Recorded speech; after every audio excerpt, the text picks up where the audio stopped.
What's going on, everybody? It's Chris Wagoner at Wagoner Law. I'm a personal injury attorney and litigator. I've been doing so in the Tampa Bay area for almost 9 years now. I've got 40 jury trials under my belt, and I'm watching another Suits clip and just kind of commenting on the differences between it and real life. I love watching courtroom dramas on TV. It's one of the reasons why I became an attorney. Obviously, not the only reason why I became an attorney, but it's still fun to watch it nonetheless. So let's just jump right into it. So the guy here on the right is Mike. He's one of the main characters, and he is going in for his first ever trial. So I think I can speak for every litigator here. We all remember our first trials. Mine was a DUI at the public defender's office, and this is going to be a landlord-tenant case. So how does this usually work? Well, usually the trial starts and there's a judge, and then people say things. You've never done this before, have you? Well, I never drove a car before the first time I drove one, and I'm still here. Okay, so there's a lot of things that I like about this. So, all right, so he's in landlord-tenant. It's what you're going to find out is that it's an eviction case. His client is being evicted. This lady in the red that's walking in right behind him here is the opposing counsel. But look at the background here. Like, look in the very back. Like, we see all these people in we call that the gallery. So if you come past this is why they call it passing the bar, right? If you come past the bar there, where she's just walked through, like that's where all the attorneys and people who are being called by the court are allowed to stand. Everybody else has to stay back in the gallery. So this is actually a fairly accurate depiction of what it looks like on trial day in most courts. I would imagine, especially for eviction cases. I've never done an eviction case before. I don't know much about landlord-tenant law, but I have stumbled into a few days when they're doing eviction cases for other cases that I've had, and this is not an inaccurate depiction. There's a lot of courtroom TV shows and movies where it's like it's only their case that's going on, and like that's usually just not the case. I mean, granted, we're in post-COVID era, so a lot of it's remote now, but before we did everything remotely, we would just show up. The court would have a list of things that's on the docket for the day, and we'd all just show up there and we'd hang out in the gallery or past the bar there. Especially on trial days. Trial days, the court never only has just one trial set for the day. There's always 15, 20, 25, 50. If you're on criminal court or if you're on a criminal docket, you're looking at, I'm not kidding, hundreds of cases. It can be over 100 easy. It can be 200 plus cases. So it's crowded in there. And there's a lot going on. You see these guys in the background right here, like they're looks like they're hashing it out. They're talking. They're going to go in the back here and they're going to talk to their witnesses and talk to their clients, and they'll spill out into the hallway, and they're trying to get the cases resolved. So this is actually a really good, I think, accurate depiction of what it looks like when you're doing when you're on the first day of trial. So, and another thing that I wanted to comment about. So Mike here is super new. And that's a problem. It's not really a problem in the sense like everybody has to have their first trial, but he's like really unprepared. Like listen to the way he talks to his client here. Like I'm gonna back it up. Listen to what he talks about when the client says, "Oh, hey, it's time for trial," and then he's supposed to be ready. This is trial day. It's time to go. Got to have the witnesses. Got to have your opening statement prepared. You need to know the arguments you're going to make. You need to know what they're going to be saying, what the opposing counsel is going to be arguing. You need to be ready. Even if you've never done it before, you got to be ready. So how does this usually work? Well, usually the trial starts and there's a judge, and then people say things. You've never done this. Wrong answer. Even if you've never done it before, you need to know. Is it a bench trial? In other words, are you only going to be arguing to the judge, which they're going to find out here? That's it. They're just going to be arguing to the judge. Are you going to be arguing to a jury? If so, it's time to pick a jury. You need to be ready to pick a jury. Evidentiary issues, opening statements, cross-examination, direct examination. He needs to be ready for all of this. It's trial day. So when he says, okay, what can I expect? Even if he's never tried a case before, he needs to know those answers. And obviously, he's not communicating any type of confidence to his client right now, which is a serious problem on his part because you want your client to feel like you know what you're doing. And even if you don't really know what you're doing, you've got a job to do. Your client has hired you. They're paying you good money to do a job. So get in the game, buddy. It's time to do it. Before, have you? I never drove a car before the first time I drove one, and I'm still here, aren't I? Okay, fair point. Oh, this is your first time? I'm your first? Don't worry, I promise not to be gentle. Frank, it's nice to see you. Okay, so this is interesting. Again, this is just a clip that I've watched. I don't really know, did they talk about this beforehand? But I don't know how she would figure out that it's his first time unless he tells her. I mean, don't get me wrong, like attorneys, we get really good at reading body language, we get really good at reading between the lines. So there is an element of, you can kind of pick up on things that are unspoken. I mean, it's part of the craft. I don't know how she would figure that out, but I will say this, like the interaction that they're having right there, 100% that stuff happens. Like it's definitely part and parcel to the industry. And it's frankly, it's part of the fun parts of the job. I mean, you get to play the games like that. You're trying to. It's very competitive. Our job is very competitive. I mean, like one person is going to win or lose this case right now. So, you want to play mind games with opposing counsel. You want to get in their head. You want to try to muscle them off the puck and disrupt them.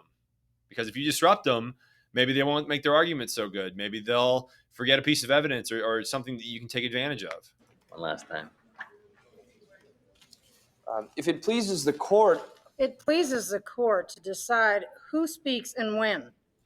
Yep, she's not wrong. I'll sit down. Yep, sit down, We're buddy. talking about $4,000 in withheld rent payments. Yes, Your Honor, but we have receipts for repairs, lost clothing, as well as. $4,000, yes, Your Honor. Just talking to me. All right, so this happens to everybody. In like new attorneys, for sure, it happens a lot. But generally speaking, most of the judges that I've been in front of, when these sorts of things happen, like I've made this blunder, every attorney I think makes this blunder. You either get ahead of yourself or you just kind of read the room wrong. Every judge is a little bit different also. So you're never 100%. There's always little mistakes like that to get made, or you may even know the judge really well. You know how this judge likes to conduct court. You know how she wants it done, but she may just be in a bad mood that day, or maybe she's dealing with something else that she doesn't normally deal with, and you just kind of read it the wrong way. But generally speaking, when that comes, judges are usually pretty cool about that stuff. They're not usually like looking down the nose, like, how dare you speak out of turn, newbie attorney. It's usually the other way. It's like, counselor, just hang on a second. I'll get to you in a minute. They're very, very friendly, very classy, 99.9% of the time. So, but this situation, it's not uncommon, especially for newer attorneys to make these sorts of mistakes. And, at least for me, when I see newer attorneys making mistakes like that, like I'm not going to behave like this opposing counsel would. I would just be quiet and kind of sit back and let it happen. Why hasn't he paid, counselor? That one was for you. Bed bugs, Your Honor. I have receipts that show my client's financial outlay to rectify the problem far exceeds the amount. Housing Department certified the presence of bed bugs. Yes. Okay, so it looks like they've launched into the trial. Now, typically, you're going to get a lot more in real life. You're going to get a lot more before they just kind of like launch into their arguments. Even despite the fact that it is a bench trial. Bench trials are much faster than jury trials because the judge is smart. Judges are always smart, and they're usually prepared for trial. So she's already read all of the evidence and all of the documents that were provided to her just via the court process prior to her taking the bench this morning. But generally speaking, you're going to get the judge is going to actually call the case number, and she's going to lay a record and a predicate for what's actually going on. So it's not uncommon to hear things like, all right, so we're here on, landlord versus tenant, and counselor, opposing counsel in the red, if you would please stand up and tell me what the claim is here, and then she'll say what the claim is. Now, because it is a trial, generally speaking, even if it's a bench trial, there's going to be opening statements and they're going to have to present evidence. They're kind of skipping that here, which again, it makes for better TV. It makes for faster TV. You can kind of like get right into the heart of the issues here. And frankly, I've seen cases where, they do kind of skip straight into it because a lot of times you can boil cases down to like one issue, and it might take them just a couple of minutes to hash out that one issue, and it saves everyone time and money. So it does happen. That may be what's happening here. Your Honor. Abatement. Let's give you. I'll do. Nope. That's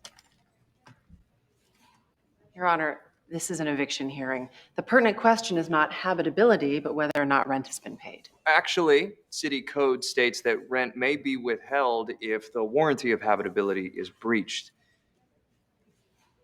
All right, so what are they talking about here? It's a landlord-tenant dispute. I'm not a landlord-tenant attorney, but I am familiar with these arguments. Basically, she is representing the landlord, right? And the landlord wants to evict the tenant, who is Mike's client. Mike is making the argument that actually I don't have to pay, or my client didn't have to pay rent because the landlord has breached what we call the warranty of habitability. That basically means that the place in which he was living, the house, the apartment, whatever it might be, I think they're in New York, so it's going to have to most likely be an apartment, was just terrible. There's bed bugs, there's roaches, the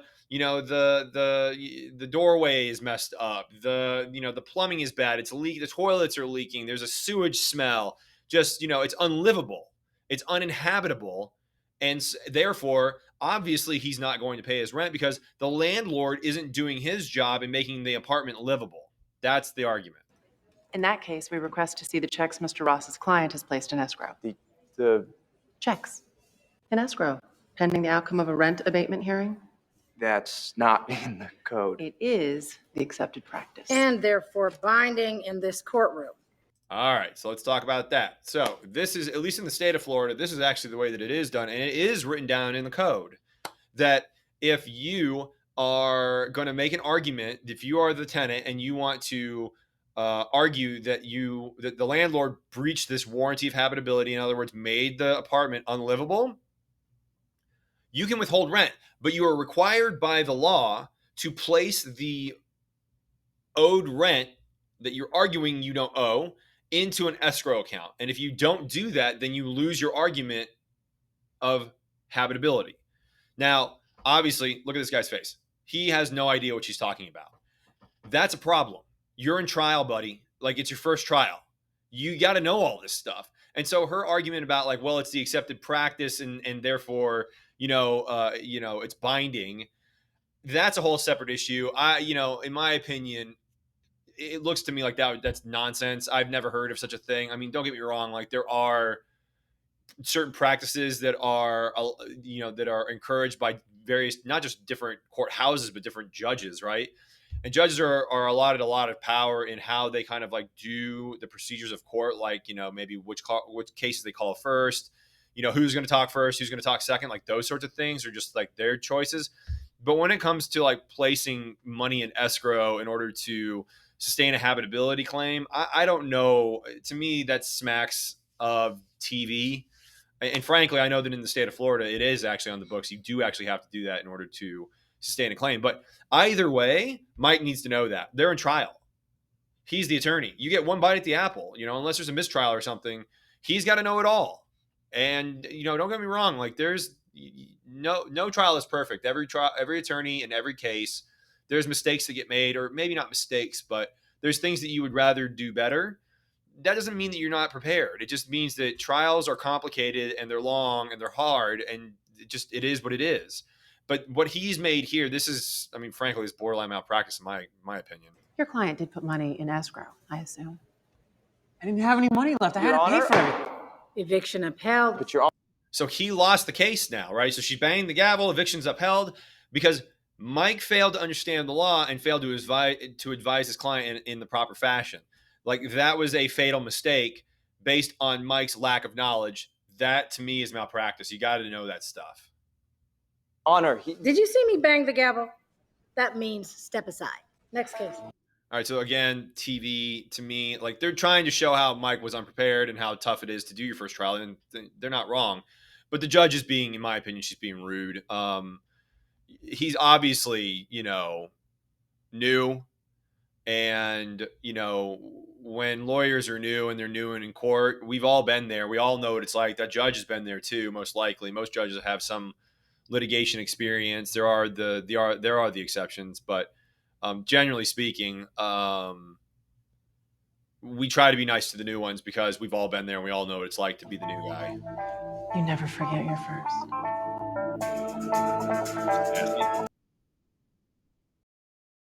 Oh, that's the clip from Suits. And if you like it, give me a follow. If you really like it, subscribe. And hopefully I'll be getting some more of these out in the near future. Thanks for watching.